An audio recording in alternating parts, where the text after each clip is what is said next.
What's up, guys? Welcome back to my office. Today, I wanted to talk about skill acquisition, motor learning. I get asked this a ton as a coach, but also as an athlete, and it's usually in the form of some question pertaining to some high-level gymnastics skill. For example, athletes will ask me, how do I learn how to do a muscle up? How do I get better at handstand walking? But even something as basic as, how do I learn how to squat? That's all under the idea of acquiring new skills, new movements. And so to get started on this kind of idea and this thought, we're going to talk about babies, right? Little babies. And we're starting here because babies are clean slates. They do have no motor control, but they have almost no motor ability. And so they're really easy examples to look at and how we work our way up the chain, how we scaffold to more complex movements. So babies, when they come out of the womb, everything is involuntary. And that's obvious, right? They've got a bunch of random limb movements. Their eyes are doing weird things. Their tongue is doing weird things. It's all random. It's all involuntary. But it's all by design. Because what that is the neurons are literally practicing firing. Just learning how to fire and learning what that firing translates to in terms of movement. And eventually, the baby starts to make connections and then starts to have some ability of motor control where now the firing is not random and it's more coordinated. The first milestone often is babies reaching out and grabbing something, suggesting that now they're starting to connect hand and eye coordination. And then from there, you have all kinds of milestones, right? The lifting of the head, the building of the strength in the neck, so then they can eventually learn to roll over because their heads are so big. Their head is actually what controls most of their center of gravity. Anyways, learning to roll over, learning to prop themselves up on their elbows, learning to get to their knees, learning to crawl, right? All of these things have to happen in a certain order, and it's easy to see with babies. You know, you don't just go from being able to roll over to then walking. There's things that have to happen, and athletes are no different. And so when an athlete comes to me and asks me a question pertaining to, hey, how do I learn how to do XYZ? There's always 3 questions that I ask myself and the athlete before we even talk about acquiring that skill. And the first one is range of motion. So does the athlete, person, whoever, do they have the prerequisite range of motion in the joints that are relevant to the movement? So for example, if we're talking about a handstand, can the athlete open their shoulder completely without the ribs popping up, right? Can they actually get that shoulder stacked and able to bear weight, right? So range of motion has to happen. In the case of a squat, this could be ankle flexibility. Does the ankle allow the knee to translate over the foot appropriately? Because if the ankle lacks range of motion, then depth is going to be sacrificed in the squat. So you have to look at range of motion, the joint capability. The next question is going to be strength and stability. You can also think of this as like the muscle side of it, right? So if range of motion is the joint side of this, strength and stability is the muscle side of this. And that, do they have the prerequisite level of strength to even start considering doing the movement? So back to the handstand, can they strict press 60 or 70% of their body weight? And that's even kind of on the low side. If they can't strict press a portion of their body weight, then they probably don't have any business trying to kick upside down and bear their entire body weight on their shoulders and their hands. So do they have the strength and stability? Another example could be the air squat.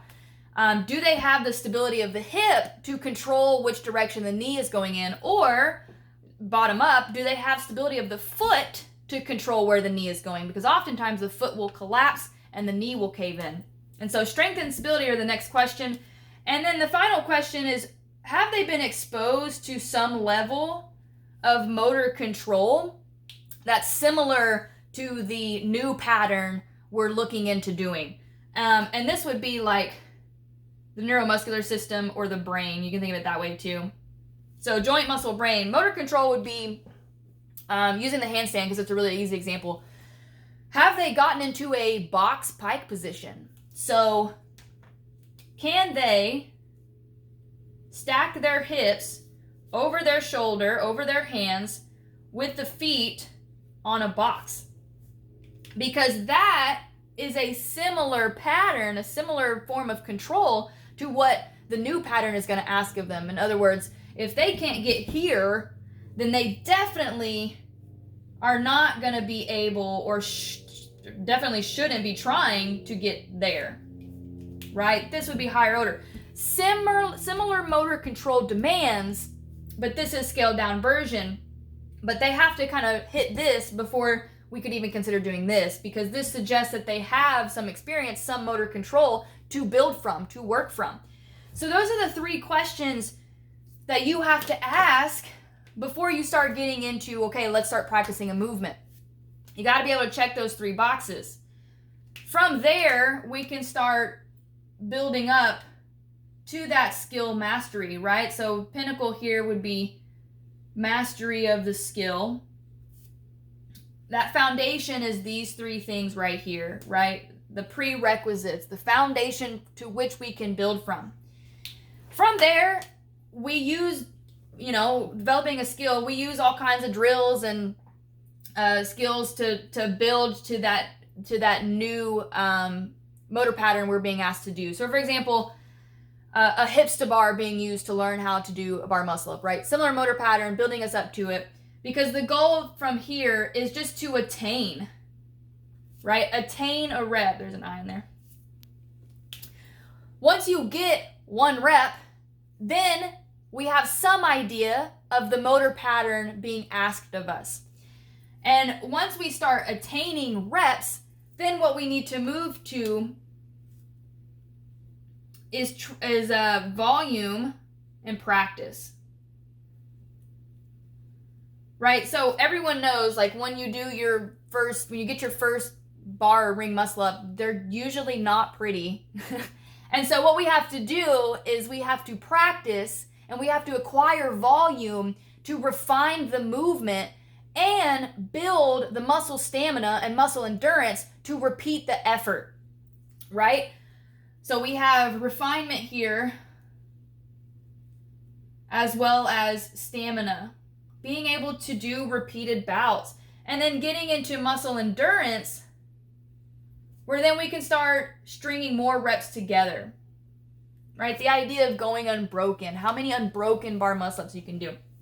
But also here, in terms of the air squat, we're talking about acquiring enough volume with just your body weight to then being able to move to doing back squats or front squats, right? You've got to master the air squat, and it's got to be solid in its stability and control before you can move to higher orders of intensity, which is the final step on the ladder, right? Intensity, stressing the movement in forms of fatigue, load, speed, right? I would say that oftentimes what happens is people attain the movement and then they kind of skip the practice and volume and they start going straight to intensity. In other words, they start throwing the movement into workouts too soon. And then, because they completely skipped a step, they usually have a hard time refining and developing the movement. An easy example is somebody who learns how to do bar muscle ups. They kind of skip practice and volume. They don't try to refine the movement. They don't try to build the volume, and they just jump straight to doing them in workouts. And what happens is they develop a bad habit that they can't seem to get rid of. A common one is chicken winging, right? The pulling too early with one arm and the elbow comes over before the other one does. And that actually can lead to injury because you put so much stress on one shoulder and not the other. But they skip practice and volume, go straight to intensity, and then we have a hard time refining the movement. And the issue oftentimes is that means we have to go back. We have to go back to practice and volume, take it out of intensity, take fatigue away, go back to just practicing the movement so we can become better at it, and then building reps so that we build the stamina and the endurance to repeat the effort. Then and only then can we go back to intensity and start layering on fatigue or speed or load or whatever. But oftentimes, because of class settings, poor coaching, we go straight from attaining to intensity, and then we have a hard time refining the movement and actually progressing and becoming better. We end up holding ourselves back. So in terms of developing new skills, just to recap, you got to ask yourself 3 questions. Do you have the range of motion? Do you have the strength? Do you have some level of control? Then we work to attain. We use all kinds of drills and skills and practice to just get a rep. And then we learn, we acquire volume, we build practice, we build repetition to refine and also build stamina and build endurance. And then, and only then, should you layer on intensity and start doing it in a workout. That would suggest that you have some level of skill mastery of that movement. So hopefully that all made sense. Hopefully that helps some people out in learning movements, learning new skills. I love doing these, so if you guys ever have questions, don't be afraid to send them my way. I think it's fun doing these videos to help people out and talk about some fun things. So let me know if you like this video, and thanks for watching.